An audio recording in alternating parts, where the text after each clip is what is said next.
பயப்பட வேண்டியதில்ல. எந்த விதமான துளி பிரச்சனையும் உங்களுக்கு வராதுன்றதுக்கு ஒரு நல்ல கிரக காரணங்கள் ஒண்ணு இருக்கு. என்ன அப்படின்னு கேட்டீங்கன்னா, 1ஆம் தேதி ராகு வந்து தன்னுடைய சொந்த நட்சத்திரத்தில வந்தாலும், அதுக்கு அடுத்ததா ஒரு 2 நாள்ல, அதாவது நவம்பர் 3ஆம் தேதி சுக்கிரன், சுப கிரகம்னு சொல்லக்கூடிய சுக்கிரன், உங்க ராசிக்கு 4ஆம் இடத்துக்கும் 11ஆம் இடத்துக்கும் அதிபதியான சுக்கிரன், சுகபோகரகன், எங்க கன்னி ராசியில, அதாவது நீச ஸ்தானத்தில மறைஞ்சிருந்து 3ஆம் இடம்ன்றது கடகராசிக்கு 3ஆம் இடம்ன்றது மறைவு ஸ்தானம்.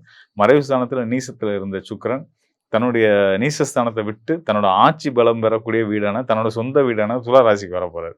துலா ராசிக்கு சுக்கிரன் வர்றதுனால என்ன என்ன நன்மை நடக்கும் அப்படின்னு கேட்டீங்கன்னா, உங்க ராசிக்கு 8ஆம் இடமா இருக்கக்கூடிய கும்ப ராசியில இருக்கக்கூடிய ராகுவுக்கு திரிகோண தொடர்புல சுக்கிரன் வந்துர்றாரு.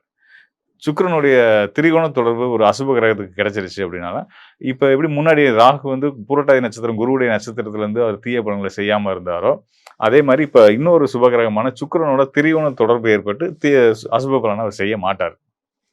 அதனால நீங்க தைரியமா இருக்கலாம்.